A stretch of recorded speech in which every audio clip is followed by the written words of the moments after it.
सो कल हमने एक क्वेश्चन सॉल्व कर लिया था, ठीक है। आज से अपन काफ़ी सारे क्वेश्चन सॉल्व करने की कोशिश करेंगे और उसके टेंस के एरर की ट्रिक को जानने की कोशिश करेंगे। चलो तो पहला क्वेश्चन पढ़िए। The father the father father told his son told his son his son oblique that that he was was a lazy boy lazy boy oblique and that he has done he has done oblique his work his work very badly very badly badly, no error. ठीक है, अब हमारे पास एक question आया, अब इस question को हमें सॉल्व करना है। तो हमने क्या देखा, सबसे पहले मार्किंग कर लेते हैं या सब पढ़ लेते हैं एक बार। द फादर टोल्ड, अब सबसे पहले हमें एक पहला वर्ड मिल गया टोल्ड, और टोल्ड क्या है, वर्ब की second form. Told his son that his son, यहाँ पे क्या लिखा है, वॉज किस टेंस को दिखाता है, पास्ट टेंस को दिखाता है। Is am are present tense को दिखाता है, वॉज वेयर पास्ट टेंस को दिखाता है, डू डस प्रेजेंट टेंस को दिखाता है, डिड पास्ट टेंस को दिखाता है, हैज हैव प्रेजेंट टेंस को दिखाता है, हैड पास्ट टेंस को दिखाता है। Was a lazy boy and that he, यहाँ लिखा हैज, जो कि कौन सा टेंस है, present tense, has done his work very badly. अब आगे कोई वर्ब नहीं है, ठीक है। अगर हम इसकी मार्किंग समझें तो पहले वर्ब पे लिखा है सेकंड फॉर्म जो कि पास्ट टेंस है। सेकंड फॉर्म कौन सा टेंस है, पास्ट। दूसरा भी किस में लिखा है, पास्ट पे लिखा है, और तीसरा किस पे लिखा है, प्रेजेंट। तो ऐसा नहीं होगा, हमने एक रूल पढ़ा हुआ है ग्रामर का कि यदि किसी सेंटेंस की शुरुआत पास्ट टेंस से हो तो उसके बाद वाला सेंटेंस भी पास्ट होगा, उसके बाद वाला भी पास्ट होगा। ये सिंपल सा रूल है। तो हम क्या करेंगे, यहाँ पर हैज़ हमें दिख रहा है, हम समझ जाएंगे हैज़ गलत लिखा है, हैज़ को हटा के हम क्या कर देंगे, हैड कर देंगे, हमारा सेंटेंस सही हो जाएगा। ये हो गया आंसर। आ गया कंसेप्ट समझ में, इसमें कुछ है नहीं ऐसा कठिन सा, मतलब बहुत सिंपल कंसेप्ट है। अगर आप वो रूल याद कर रहे हो या वो आपके दिमाग में है कि सेंटेंस की शुरुआत पास्ट टेंस से होती है तो आगे के सारे सेंटेंस भी पास्ट टेंस पे होते हैं। सिंपल सा फंडा है, ठीक है। चलो नेक्स्ट क्वेश्चन लेते हैं, इसको मैं हटा दूं, चलिए नेक्स्ट, हाँ नेक्स्ट क्वेश्चन पे चले। चलो थर्ड क्वेश्चन पढ़िए। he confidently one second. He confidently asked the god the crowd crowd यानी crowd the crowd oblique if they thought that oblique that, हाँ यहाँ स्लैश है, यहाँ नहीं है, यार कोई दिक्कत नहीं है उससे। हाँ हाँ, he was right he was right, WRIGST की RIGST, right oblique and that crowd shouted that they do that, slash के बाद ही है ना, they do, नो एरर। ठीक है, ये हो गया हमारा क्वेश्चन। अब हम इसके आंसर को एक बार चेक कर लेते हैं। ही कॉन्फिडेंटली आस्क्ड, आस्क्ड कौन सा टेंस है, asked the crowd if they thought कौन सा टेंस है, पास्ट। थॉट कौन सा टेंस, दैट ही was कौन सा tense, and the crowd shouted, shouted यानी ईडी फॉर्म, ये कौन सा फॉर्म, दैट दे डू आखिरी में कौन सा टेंस आ गया, बस हो गया ना गलत। जब सारे पास्ट चल रहे थे, पास्ट पास्ट पास्ट पास्ट, तो बीच में कौन आ गया, इसको क्या करो, डू हटा दो और क्या कर दो, ये हो गया आंसर। सिंपल है। अब सेंटेंस का मीनिंग भी जान लेते हैं, जरूरत पड़ेगी तो। ही कॉन्फिडेंटली आस्क्ड द क्राउड, उसने बहुत ही कॉन्फिडेंटली भीड़ से पूछा, if they thought he was right, उन्हें क्या लगता है कि मैं सही हूँ, तो क्राउड ने, भीड़ ने चिल्लाते हुए कहा हाँ बिल्कुल आप सही हो। इसका मतलब क्या, उसने भीड़ से पूछा कि क्या मैं सही हूँ, तो भीड़ में कहा कि हाँ आप सही हो। यही है सेंटेंस और कुछ नहीं। आगे समझ में कंसेप्ट। चलो नेक्स्ट क्वेश्चन पढ़िए। if I would if I would have realized, if I would have realized oblique, hmm, what a bad, what a bad bad driver driver you were, oblique, you were. were oblique. Hmm. I would not have, I would not have have oblique oblique come with you. come with you. No error, यही question है हमारा। चलो इस question में देखते हैं, यहाँ क्या लिखा है, इफ, क्या लिखा हुआ है, इफ आई, यहाँ लिखा है would have plus V3, formula क्या है, would have plus V3, what a bad driver you were, I would not have come, come भी वर्ब की थर्ड फॉर्म है, once again would have plus V3। अब हमने एक ट्रिक किया, एक रूल समझा था, एक सेंटेंस में 2 बार वुड हैव का यूज़ नहीं होता। हमने क्या रूल पढ़ा था, एक सेंटेंस में 2 बार वुड हैव का यूज़ नहीं होता। कंडीशनल सेंटेंस में पढ़ा रहा था, और कंडीशनल सेंटेंस के टाइम पर मैंने आपको एक रूल बताया था कि इफ़ प्लस, और मैंने आपको एक ट्रिक भी लिखवा दी थी साथ ही साथ कि इफ़ के साथ कभी भी वुड हैव का यूज़ नहीं होता, याद है। इफ़ के साथ कभी भी, इसको लिख लो अभी भी, अगर कॉपी में याद ना हो, ध्यान न दिया हो, याद ना हो, इसको अभी भी नोट कर लीजिए कि एक सेंटेंस में 2 बार वुड हैव का यूज़ नहीं होता। पहले लिख लो, एक सेंटेंस में 2 बार वुड हैव का यूज़ नहीं होता, और एक सेंटेंस में 2 बार वुड हैव का यूज़ नहीं होता, और इफ़ के साथ कभी भी वुड हैव का यूज़ नहीं करना चाहिए। एक तो 2 वुड हैव नहीं आता, और एक इफ़ के साथ वुड हैव का यूज़ भी नहीं करना चाहिए। तो बस यहाँ पर रूल क्या आ रहा है, देखो यहाँ पर वुड हैव प्लस V3 दिख रहा है, और हमारे पास लिखा है इफ़, तो इफ़ के साथ वुड हैव आता ही नहीं है, तो हम इसको हटा देंगे और यहाँ पे क्या कर देंगे, हैड प्लस V3, और ये बन जाएगा हमारा conditional sentence number 2, unreal conditional sentence. याद है कुछ, unreal conditional sentence, if plus subject plus had plus V3 plus object comma subject would have plus V3 plus object, यही वाला हमारा फॉर्मूला लगा हुआ था। ठीक है ना, समझ में आ गया अच्छे से। चलो आगे चलते हैं, नेक्स्ट क्वेश्चन पे चलेंगे। He could succeed, he could could succeed, S, U double C double E, he could succeed, oblique in catching the ball, ball, oblique before it reach, oblique the boundary line.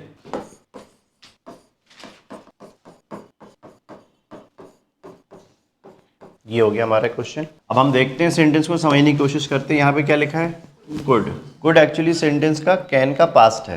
Can का past क्या होता है, तो हमें ये तो पता चल गया, सेंटेंस कुड से शुरू कर रहा है, मतलब पास्ट टेंस है।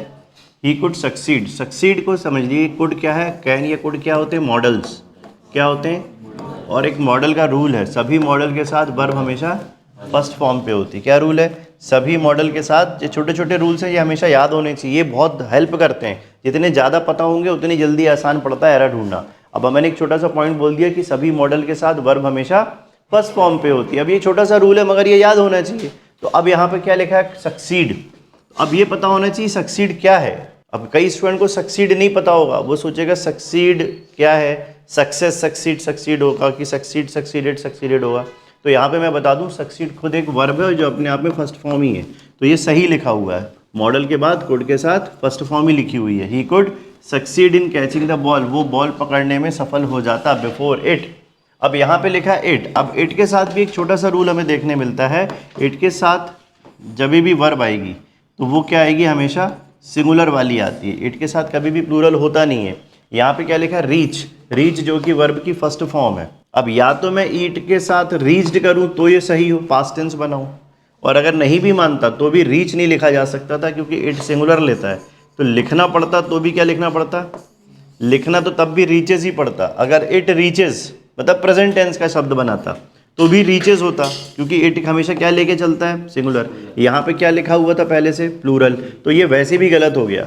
अगर मैं ये भी ना जानूँ कि भाई कैन कुड पास्ट टेंस है, इसका पास्ट टेंस बनाना, ये सब भी नहीं पता हो, तो भी मैं ये जानता हूँ कि इट रीच कभी नहीं होता, होता तो इट रीचेज होता है ना। तो इसका मतलब ये वाला शब्द हमारा गलत हो गया। लेकिन चूंकि सेंटेंस पास्ट टेंस का है तो हम रीच की जगह क्या कर देंगे, रीच करके हमारा सेंटेंस सही हो जाएगा। तो कुछ छोटे छोटे हिंट पॉइंट्स हैं, उनसे आंसर मिल रहा है। इट को हमेशा सिंगुलर मानते हैं, इसलिए उसके साथ वर्ब हमेशा सिंगुलर होती है, तो इट रीचेज होना चाहिए था, इट रीच्ड हो नहीं सकता था। दूसरी बात, सेंटेंस पास्ट टेंस का है तो रीच की जगह पर हम रीच्ड कर देंगे। हाँ, मॉडल के साथ हमेशा वर्ब की फर्स्ट फॉर्म आती है। सेंटेंस एक्टिव वॉइस पे होना चाहिए। ये वैसा नहीं है, या फिर वो तो फिर यहाँ पे हैव हैज़ भी आता, फिर इधर V2 भी आता, फिर तो दोनों जगह सुधारना पड़ जाता। तो बिफोर का एक मतलब होता है जब से तब से, तब रूल अप्लाई होगा। जब से तब से नहीं होगा तो रूल अप्लाई नहीं होगा। ठीक है ना, चलो आगे चलें।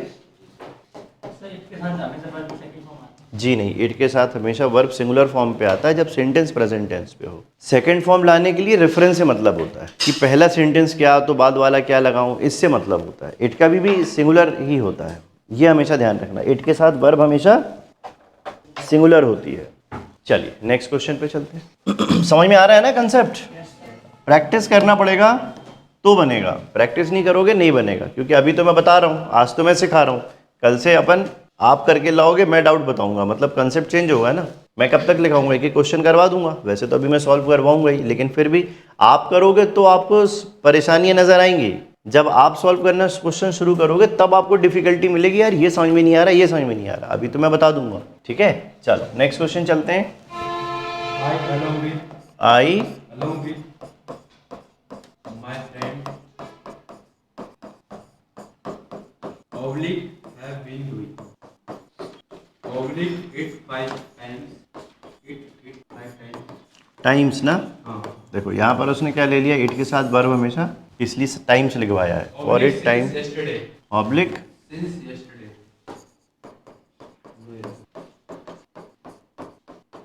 No error. ये हो गया हमारा क्वेश्चन। अब इस क्वेश्चन को सॉल्व करना बहुत आसान है। यहाँ पे क्या लिखा है, यस्टरडे से क्या सेंटेंस पता चलता है, पास्ट। यहाँ पे क्या लिखा है, यहाँ क्या करोगे, सिंपल है। मतलब कीवर्ड्स पे पकड़ बनानी है। टेंस देखो, अभी तक एक बार भी ऐसा नहीं हुआ कि मैंने कहा अरे प्रेजेंट इंडेफिनिट और फॉर्मूला ये सब, ऐसी कोई बात ही नहीं आई अभी तक। अभी तक क्या बात आ रही है इतनी देर से, कीवर्ड्स में। जितने भी क्वेश्चन मैंने सॉल्व किए हैं, हमने कितने 4-5 क्वेश्चन कर लिए हैं, लेकिन सब में एक ही चीज मिल रही है, कीवर्ड्स। कीवर्ड्स मिला, आंसर मिल गया। कीवर्ड्स पे पकड़ बना लो, बनने लग जाएगा। चलो आगे देखते हैं।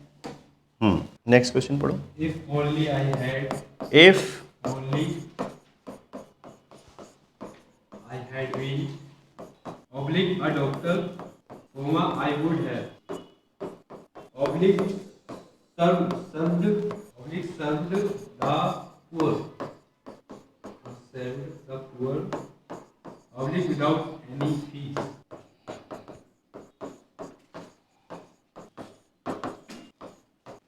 ठीक है। अब देखो इफ से सेंटेंस शुरू हुआ है।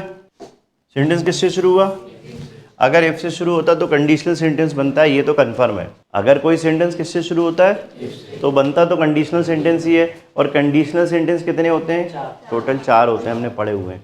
अब इस सेंटेंस को समझो, इसमें क्या लिखा है, if subject had been V3 होता है। एक फॉर्मूला मिल रहा है, if plus subject plus if plus subject plus had plus V3 plus object comma subject plus would have plus V3 plus object. अगर आप फॉर्मूला देखो तो पूरा का पूरा कौन सा फॉर्मूला लिखा है, मतलब सेंटेंस सही है, इसमें कोई एरर नहीं है। अब फॉर्मूला भी फिट करते आना चाहिए। फॉर्मूला याद भी आ गया और फिट करते नहीं आया, फिर गड़बड़। समझ में आया नहीं आया तुम्हें, क्या आ रहा है, थोड़ा क्यों आ रहा है, पूरा फॉर्मूला याद है कि नहीं? हाँ तो बोलो पूरा आया।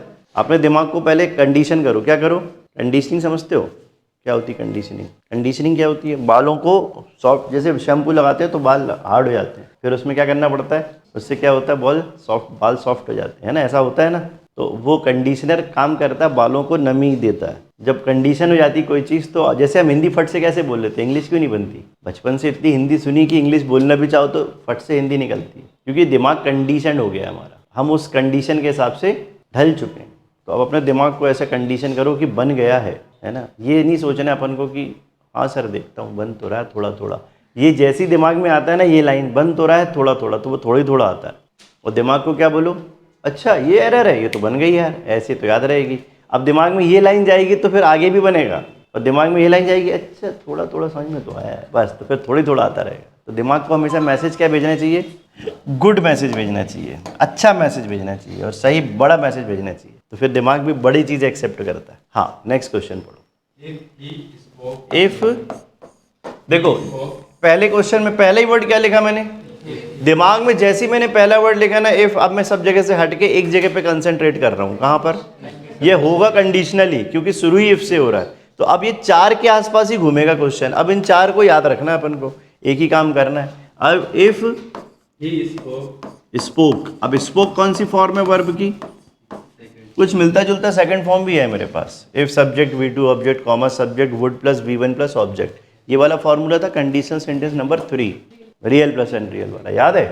अभी मुझे नहीं पता कि वही लिखा है, पर मेरे को ये समझ में आया कि अगर किसी ने सब्जेक्ट के साथ V2 बोला तो वो वाला बन सकता है। अभी पूरा लिखने के बाद पता चलेगा, लेकिन जैसे जैसे लिखना शुरू करते हैं ना वैसे वैसे दिमाग उस चीज़ को पकड़ना शुरू कर देता है। हाँ चलो, if he spoke Clearly. Oblique. I would understand. I Would understand. Oblique.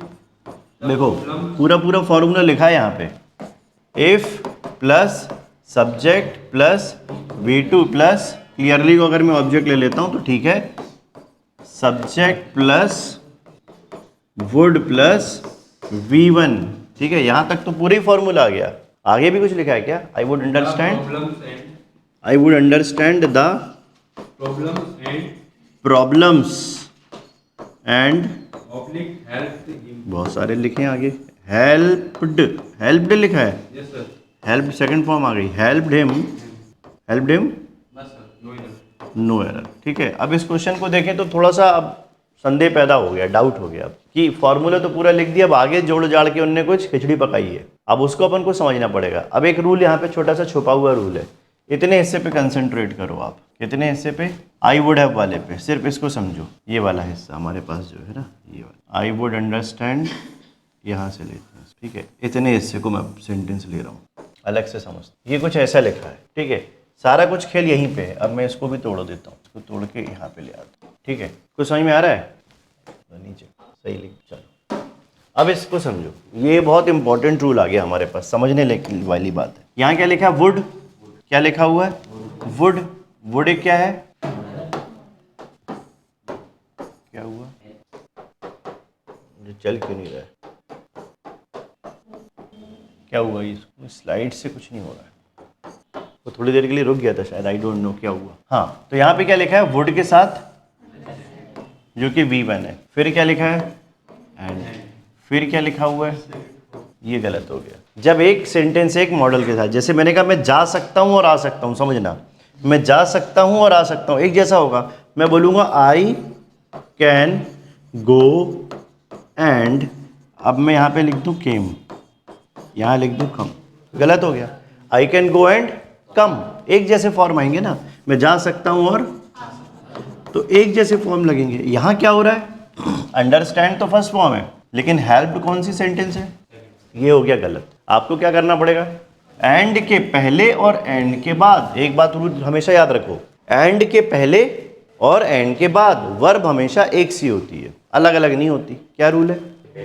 And के पहले और एंड के बाद वर्ब हमेशा, नोट करते चलो दीपशिका, बाद में फिर तुम्हें समझ में नहीं आएगा। नहीं, दीपशिका नहीं, हिमशिखा। हमारे पास एक हिमशिखा है और एक दीपशिखा है, ठीक है। शिखा का मतलब कतार और चोटी भी होता है वैसे तो, लेकिन यहाँ शिखा मतलब कतार को बोलते हैं। हिम शिखा मतलब होता है कि बर्फ की चट्टानों की ऐसी कतारें, मेरी ख्याल से। और दीप शिखा मतलब दीपों, दीप को ऐसे लाइन से, ऐसे दीप की कतार, है ना? ऐसी मतलब है क्या? है क्या? तो मेरी हिंदी ठीक है, मतलब मेरी हिंदी इतनी कमज़ोर नहीं है, मीन्स ठीक है, मतलब मैं समझ लेता हूँ। वर्ब के साथ फर्स्ट फॉर्म, वर्ब एंड के पहले और एंड के बाद, जैसे एंड के पहले V1 है तो एंड के बाद V1 मिल जाएगा। एंड के पहले अगर V2 लिखा है तो आगे V2 होगा। एंड के पहले ing लिखी तो एंड के बाद ing होगा, पर वो डिपेंड करेगा आगे हेल्पिंग वर्ब पे भी। भाई अगर कैन लिखा है तो कैन के बाद हमेशा मॉडल फर्स्ट फॉर्म पे आती है, तो V1 ही आने वाला है। अगर यहाँ पे कोई V2 लिख देगा तो वो एरर हो जाएगी। आई कैन वेंट ऐसा लिखा होता, लिखने वाला क्या लिख देता? आई कैन वेंट, तो ये वैसे ही गलत हो जाता, क्योंकि मॉडल है। सभी मॉडल के साथ वर्ब कौन से फॉर्म पे आएगी? हाँ ना, पास का रूल कहाँ टूटा? नहीं टूटा। वुड, वुड तो हमारे साथ, वुड के पास V1 ही आ रहा है ना रूल में। तो if plus subject V2 object comma subject would V1, would तो पास्ट ही है ना विल का। विल का ही तो पास्ट है वुड, तो यहाँ पे V2 लिखा है, यहाँ पे वुड जो है वो विल का पास्ट है, विल का ही पास्ट तो है, तो ये तो पास्ट ही है। नहीं ना, वो तो इस वजह से क्योंकि अब हमारे पास जब यहाँ से पहुँच के हम यहाँ तक आ गए, हमें मिल गया हमारा वर्ब। अब इसका एक रूल है, उसको भी फॉलो करना पड़ेगा। वुड कहता है कि मेरे साथ क्या होना चाहिए, V1। फिर यहाँ पे एंड का रूल आया, भाई जैसा जैसा रूल है वैसे ही जमाना पड़ेगा। अब एंड आ गया तो एंड के बाद भी अगर V के एंड के पहले V1 है तो एंड के बाद भी, तो रूल वही चलेगा, रूल नहीं बदलता ना। आ गया समझ में? चलो आगे चलें, कंसेप्ट क्लियर हुआ? तो हेल्प्ड को क्या करेंगे, हेल्प कर देंगे, ठीक।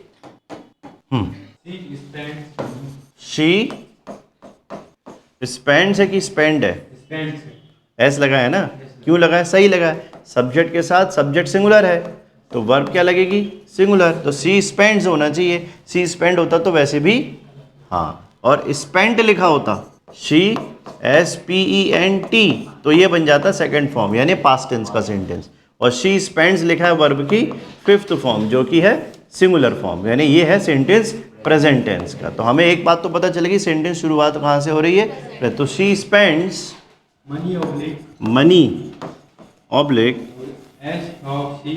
एज दो, थॉ नहीं है, दो होगा, as though, THOUGH, as though, as though she हाँ would be, she would be a very,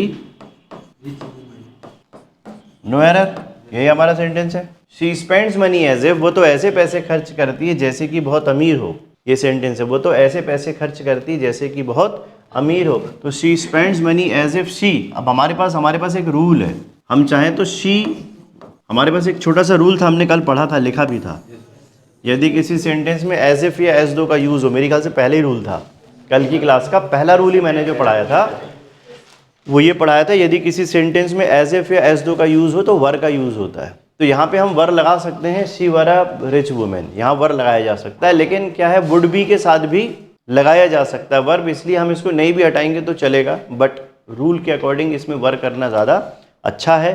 पर मैं साथ में ये भी बोलूँगा कि वुड भी गलत नहीं होता है। अब ये डिपेंड करता है, कुछ किताबें इस रूल को वर से मान लेती हैं, कुछ किताबें इसको वुड बी को निगलेक्ट कर देती हैं, मतलब वो कह देती हैं, इग्नोर कर देती है कि ठीक है ये भी सही रूल है। अब ये मुझे नहीं पता इस बुक में क्या है। वुड के साथ वर्ब आता है, वुड बी के साथ नाउन एडजेक्टिव आता है, बी लगा दिया है ना, अगर बी नहीं होता तो फिर ये बिगड़ जाता सेंटेंस। वुड के साथ V1 आता है पर वुड बी के साथ फिर से नाउन या एडजेक्टिव आता है। एक्चुअली V1 आ चुका है वुड के साथ पहले ही, बी फॉर्म है ना वर्ब की, तो V1 उसने ले लिया है इनडायरेक्टली, आगे उसने नाउन एडजेक्टिव ले लिया। अभी देखना उस बुक में, बुक जो आप जिस बुक से क्वेश्चन पूछ रहे हो, हाँ तो उसने वुड बी एरर बताई ना, उसने वही माना है, उसने वर मान लिया। नहीं, she were a rich man, be नहीं आएगा, बस वुड भी हटा के क्या कर दो, वर लगा। ये रूल है, हमने पल पढ़ा हुआ है, एज इफ एज दो के साथ हमेशा वर का यूज होता है, एज इफ और एज दो। मैं लिख देता हूँ एक बार और, भूलने वाली बात नहीं है, एज इफ एज दो के साथ हमेशा वर का यूज किया जाता है, ये हमारा रूल है। आ गया समझ में? आगे चलें। नोट कर लीजिए अच्छे से, आज की क्लास में यूट्यूब पे पूरी डाल दूंगा एज इट इज। कल तो सिर्फ एक ही रूल था ना, उसको भी इसमें जोड़ दूंगा और पूरा डाल दूंगा, एक पूरा हो जाएगा कंप्लीट, क्लास क्वेश्चन 1 से हो जाएगा। हेलो हाँ, आई विश के साथ भी वर का यूज होता, बिल्कुल सही। हाँ, I wish were, I wish I were a man, I wish I were a good man, rich man, कुछ ऐसा। चलो आगे चलते हैं, नेक्स्ट क्वेश्चन। समझ में तो आ गया ना रूल? चलो नेक्स्ट क्वेश्चन। आई एम, सभी को समझ में आ तो रहा है ना? हाँ ठीक है। I am trying to finish I am trying to finish oblique this letter for the last one hour oblique I wish you would oblique I wish you would oblique go away or stop disturbing me disturbing me. ठीक, चलो। सो देखो, एक तो I wish के साथ वर आता है या फिर वुड आता है। हमने बताया था यदि वर्ब आ जाए तो वुड आता है। तो यहाँ पर तो मुझे सही लग रहा है, लेकिन मुझे यहाँ पर एक प्रॉब्लम आ रही है। यहाँ पे क्या लिखा है? आई एम ट्राइंग, यानी ये कौन सा टेंस है? आई एम ट्राइंग कौन सा टेंस है? Present continuous tense. और प्रेजेंट कंटिन्यूअस के साथ उसने लिख दिया दिस लेटर फॉर 1 आवर। ये टाइम जोड़ दिया उसने। क्या जोड़ दिया? बस यही एक प्रॉब्लम है।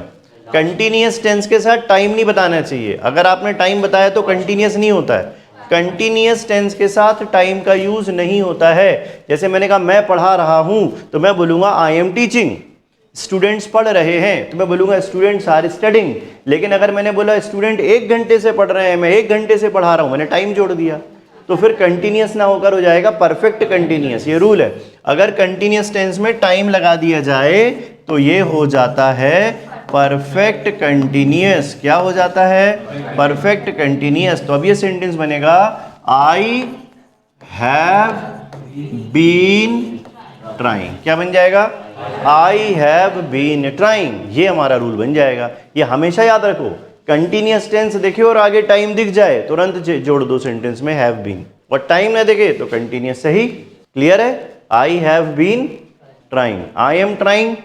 अगर मैं बोलता हूं I am trying to finish this letter, तो मैं कोशिश कर रहा हूं। इस वक्त जब मुझसे कोई पूछ रहा है तभी मैं बता रहा हूं यार मैं लिख रहा हूं, बन नहीं रहा। लेकिन अगर मैं लिख चुका हूं या लिख रहा हूं, मैंने कहा 1 घंटे से लिख रहा हूं यार हो ही नहीं रहा, तो टाइम बता दिया। टाइम बता दिया तो परफेक्ट कंटिन्यूअस हो जाएगा। चलो, रूल समझ में आ गया? एग्जाम्पल समझ में आ गया? कंसेप्ट समझ में आया? चलो आगे चलते हैं। Next question. Mohammad Rashid asked the dealer what the price oblique of that bicycle of that was and whether bicycle was and whether was and whether whether मतलब whether स्पेलिंग करो। WHETHER whether. oblique it is really made in Japan। ये हो गया हमारा question. मैं पढ़ देता हूं। Mister Rashid asked the dealer. मेरा दिमाग बोलता है कि आस्क लिखा है पास्ट टेंस पे, तो mister Rashid asked the dealer what the price of the bicycle was, कि बाइसिकल की प्राइस कितनी थी। वाज से पता चलता है कि मेरा जो सेंटेंस है वो किस पे आ गया? पास्ट टेंस पे। And whether it is.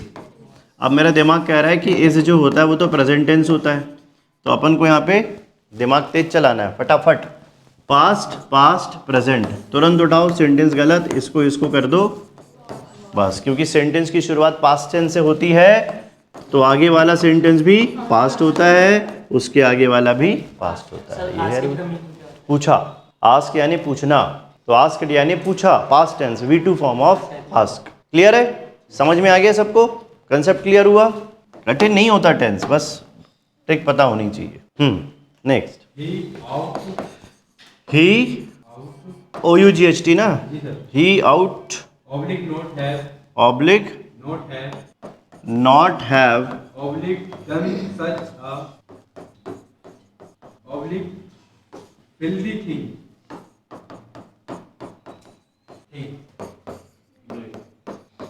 No error. बहुत छोटी सी एरर है। बाकी अभी आपको ये समझ में आया नहीं आया आई डोंट नो, लेकिन थोड़ा सा एक चीज़ है आपको पता होनी चाहिए कि कुछ शब्द होते हैं जिनको हम कहते हैं मॉडल्स। क्या कहते हैं? मॉडल होते हैं टोटल 12। कितने होते हैं? मॉडल्स होते हैं 12। एक जिनके नाम क्या है?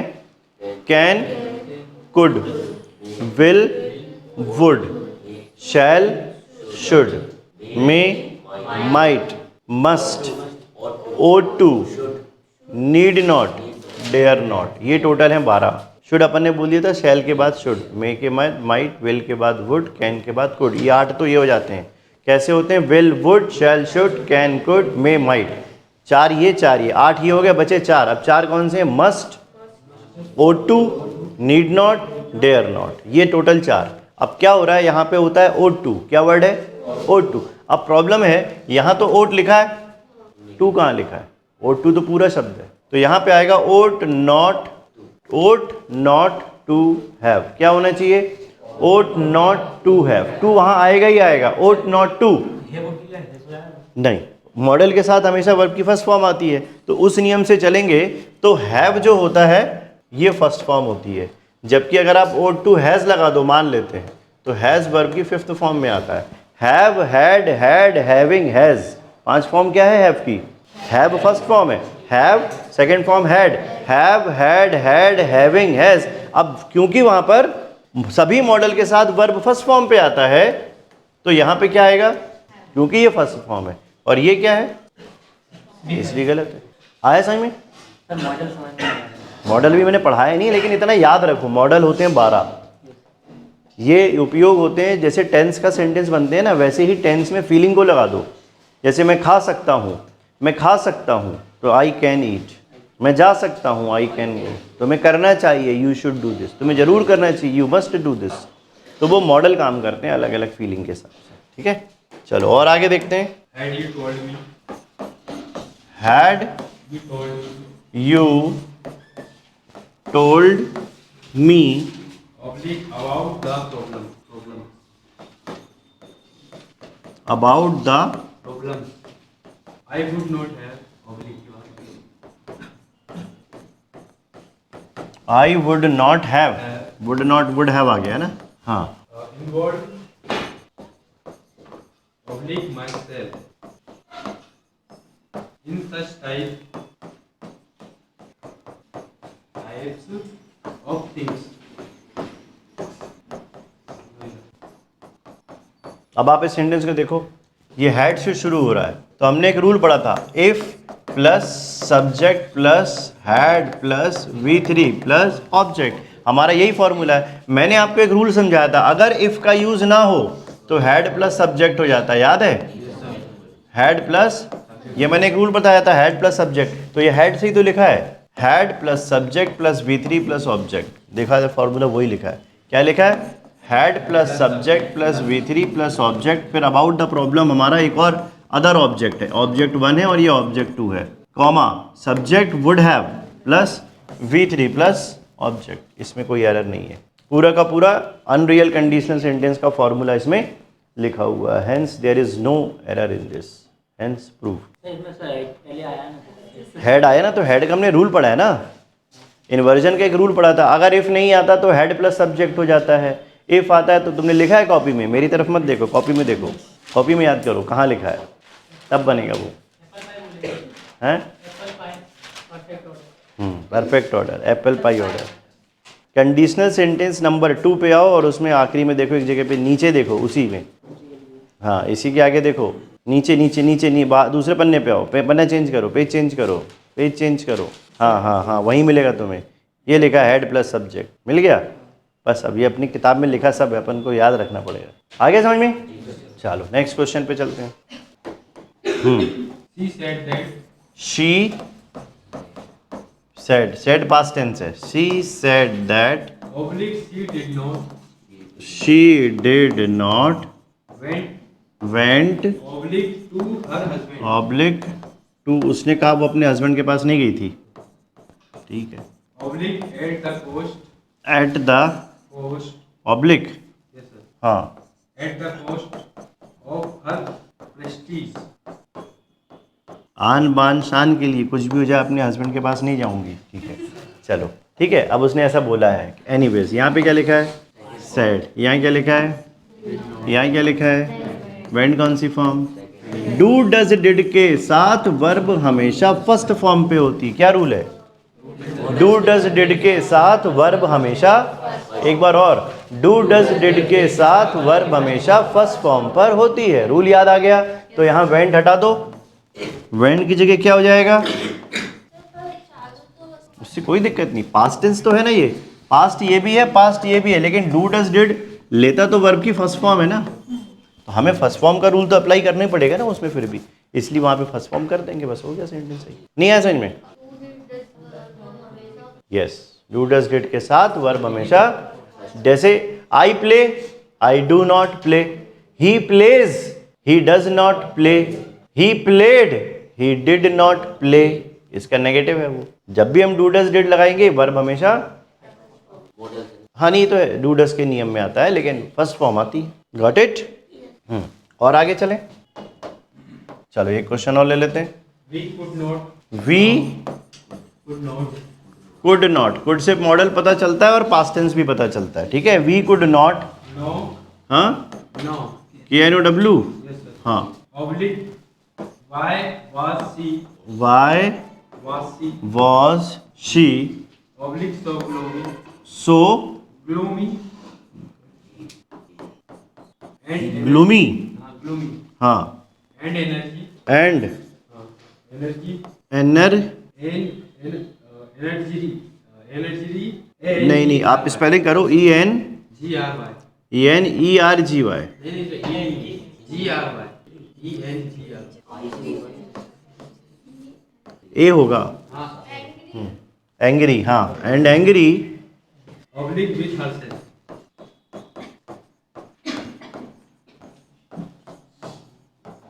चलो अब इसमें एक इंपॉर्टेंट रूल सीखने मिलेगा। अच्छा क्वेश्चन है, समझ में नहीं आएगा आपको, ये पकड़ में आना पड़ेगा। ये ऐसे सेंटेंस आते हैं क्वेश्चन में, ध्यान रखने हैं। क्या होता है, यहाँ से पढ़ो। वी कुड नॉट नो, हमें नहीं पता। कुड एक मॉडल है, कुड क्या है, मॉडल के साथ वर्ब हमेशा, इतना सेट ऑफ वर्ड सही है, इसमें कोई प्रॉब्लम नहीं। क्या है, एक बड़े हिस्से सेंटेंस को कुछ छोटे छोटे हिस्से में फ्रेगमेंट कर लेना चाहिए। अगर आपको लगता है कि सेंटेंस नहीं सॉल्व करते बन रहा, अब मेरे को बहुत बड़ा सेंटेंस हो गया, तो एक साथ पूरा बड़ा सेंटेंस तो आप सॉल्व कर नहीं पाओगे। इतना सारा चावल आप कैसे खा लेते हो? इतना सारा चावल लो, इतनी बड़ी रोटी लो, फिर भी कैसे खा लेते हो? टुकड़ों टुकड़ों में खाते हो ना। तो वैसे ही इतना बड़ा सेंटेंस है तो पूरा तो सॉल्व कर नहीं पाओगे, उसको क्या कर लो, फ्रैगमेंट कर लो, छोटा छोटा हिस्सा में बांट लो। इतना हिस्सा ले लिया, वी कुड नॉट नो, एक हिस्सा चेक किया, उसमें अच्छा सब्जेक्ट है, मॉडल पास्ट में है, नो वर्ब की फर्स्ट फॉर्म है, कुड के साथ फर्स्ट फॉर्म आता है सेंटेंस। अब यहाँ से दूसरा हिस्सा शुरू होता है, why was she so gloomy, मुझे नहीं पता कि वो इतनी दुखी क्यों थी। ग्लूमी होता है दुखी, वाई वॉज शी ग्लूमी। अब ये क्वेश्चन बनाने का पैटर्न है, जब भी हम किसी क्वेश्चन को शुरू करते हैं, जैसे वाई आर यू, है ना, वाई आर यू, कुछ भी सेंटेंस ले लिया, वाई आर यू सैड, तुम दुखी क्यों। ठीक, क्वेश्चन जब हम पूछते हैं तो ऐसे ही बोलते हैं। पहले क्या आता है, क्वेश्चन वर्ड, जैसे आ गया क्वेश्चन वर्ड, फिर आया हेल्पिंग वर्ब, फिर आया हेल्पिंग वर्ब, फिर आया सब्जेक्ट, फिर आया सब्जेक्ट, फिर आया ऑब्जेक्ट, फिर आया ऑब्जेक्ट। एज इट इज लिखा हुआ है, इसमें कोई प्रॉब्लम नहीं है। लेकिन जब हम डायरेक्ट क्वेश्चन तो पूछ नहीं रहे हैं, वो पूछ थोड़ी ना रहा है, वो तो बोल रहा है। इसमें प्रश्न थोड़ी ना है कि वो दुखी क्यों है, वो तो बोल रहा है यार मुझे क्या पता कि वो दुखी क्यों है। पूछ नहीं रहा है कि तुम दुखी क्यों हो, वो बता रहा है कि मुझे नहीं पता कि वो दुखी, इतनी दुखी और गुस्से में क्यों है। तो जब वो पूछ नहीं रहा है बल्कि बोल रहा है, तो सेंटेंस बोलने वाला बनेगा, ना कि पूछने वाला बनेगा। अब क्योंकि पूछा भी नहीं, पता कैसे चलेगा पूछा है कि नहीं पूछा? क्वेश्चन मार्क तो कहीं लगा भी नहीं है, क्वेश्चन मार्क भी नहीं आया, इसका मतलब पूछ तो नहीं रहा है। और वो स्टार्टिंग के सेंटेंस से पता चल रहा है यार मुझे क्या पता, वो बोल रहा है मुझे क्या पता कि वो दुखी क्यों है। मतलब पूछा नहीं गया बल्कि बताया गया है, बोला गया है। और जब बोला जाता है तो वाक्य का पैटर्न क्या होता है, subject plus helping verb plus main verb plus object. भले आप यहाँ पे WH लगा दिया, क्वेश्चन वर्ड लगा दिया, तो भी पैटर्न ऑफ द सेंटेंस का बनेगा, ना कि क्वेश्चन का बनेगा। तो वॉज शी गलत लिखा है यहाँ पर, सेंटेंस सही है क्वेश्चन के हिसाब से, पर क्वेश्चन है ही नहीं, तो मैं क्वेश्चन कैसे मानूंगा? तो वॉज शी की जगह हो जाएगा, ये करेंगे तो ये सेंटेंस सही होगा, क्योंकि ये pattern of the sentence question नहीं है, ये पैटर्न ऑफ द सेंटेंस ही है। आ गया समझ में? इसको अच्छे से नोट करिए, ये क्वेश्चन हमेशा आते हैं एग्जाम में फंसने फंसाने वाले। जब उसने पूछा, पूछने जब हम बात हैं बोलते पूछते हैं तो ऐसे होता है, ये एक पैटर्न है पूछने का। वाक्य नहीं, प्रश्नवाचक वाक्य का पैटर्न है, और ये बताने का पैटर्न है। इसमें उसमें क्या फर्क आ रहा है? Question word helping verb subject, इसमें क्या हो रहा है, question word subject plus helping verb. जब ये आता है तो क्वेश्चन मार्क आता है, ये आता है तो क्वेश्चन मार्क नहीं आता। यहाँ पे क्या लिखा, पहले सब्जेक्ट फिर हेल्पिंग वर्ब। यहाँ पे पहले क्या लिखा था क्वेश्चन में, यहाँ लिखा था वॉज, यहाँ लिखा था शी, मतलब पहले ये लिखा था, ये वाला अपन ने क्वेश्चन से हटा के उसको वाक्य के रूप में लाए। वाक्य के रूप में अपन ने क्या कर दिया, पहले सब्जेक्ट। आ गया समझ में? तो हमने कितने क्वेश्चन सॉल्व कर लिए आज? 16। दैट्स ग्रेट, चलो बढ़िया है, अच्छी रफ्तार पकड़ी अपन ने, कंसेप्ट समझ में आना चाहिए, मेन मुद्दा ये है। तो चलिए आज की क्लास को अपन यही समाप्त करते हैं। अब कल मेरे क्वेश्चंस होंगे। आज अपन ने काफ़ी सीख लिया। आज आपको सिर्फ इतना करना है, घर जाके क्वेश्चन को थोड़ा सा सॉल्व करने की कोशिश कीजिए। आज कम से कम 20-25 क्वेश्चन करिए, ज़्यादा मत करिए, 20-25 क्वेश्चन, और 20-25 या 50 क्वेश्चन तक भी आप कर लेते हो तो इट्स वेरी गुड। आपको करना ये होगा कि जो भी आप बुक से सॉल्व करो, जैसे हम परफेक्ट बुक से करवा रहे थे सॉल्व, तो आपके पास जो बुक उससे मतलब नहीं है, आप तो एक क्वेश्चन लो, सबसे पहले क्वेश्चन उठाओ, पहला क्वेश्चन लो, उसमें पूरी ताकत लगा दो सीखने के लिए, करने के लिए, जो आपको लगता है आप उसमें से आंसर निकालो। फिर उसके बाद बुक के पीछे जाओ, उसका सॉल्यूशन देखो ध्यान से, उसके सॉल्यूशन को दिमाग में रखो। फिर दूसरा क्वेश्चन सॉल्व करो, फिर उसका सॉल्यूशन देखो। फिर तीसरा क्वेश्चन सॉल्व करो, फिर उसका सॉल्यूशन देखो। फिर चौथा क्वेश्चन सॉल्व करो, फिर उसका सॉल्यूशन देखो। फिर पांचवा क्वेश्चन सॉल्व करो और उसका सॉल्यूशन देखो। 5 क्वेश्चन सॉल्यूशन के साथ देखो। इसके बाद पहले से अपन ने कुछ पढ़ा हुआ है, 5 अपन ने अभी भी सीखा, तो अपने पास कुछ आइडिया हुआ। अब क्या करो, 5 क्वेश्चन बिना सॉल्यूशन देखे पहले पूरे एक साथ सॉल्व करो, 5 लॉजिक लगा के। फिर उसके बाद देखो कि सही कितने हुए, फिर जो गलत हुए और जो सही हुए उसका फिर से सॉल्यूशन देखो। फिर 5-5 क्वेश्चन का सेट चालू करो। उससे क्या होगा कि आपके दिमाग में जोर भी पड़ेगा कि हाँ मैंने ये गलत किया था, ये वाला मेरे को याद नहीं आया। नहीं तो हर क्वेश्चन का सॉल्यूशन देखने लग जाओगे तो एक हैबिट उल्टा पड़ जाएगी कि क्वेश्चन देखो सॉल्यूशन देखो, क्वेश्चन करो, तो वो अपन को नहीं करना है, क्योंकि अपन को सीखना है, अल्टीमेटली कॉन्फिडेंस बढ़ाना है। ठीक है, तो कल वापस से क्लास में अपन एरर ही सॉल्व करेंगे और टारगेट है 200 क्वेश्चन तक का। एक बार 200 क्वेश्चन कर लें अपन टेंस के, फिर अपन नए चैप्टर पे आएंगे, लेकिन स्पीड बढ़ जाएगी क्योंकि मैं जब क्वेश्चन दूंगा तो फिर लाइन से लिखना नहीं पड़ेगा, टाइम बच जाएगा अपने पास। ठीक है, चलो टेक केयर। हाँ हाँ, अभी वो भी करेंगे सॉल्व, फिर इन द ब्लैंक्स भी कर लेंगे।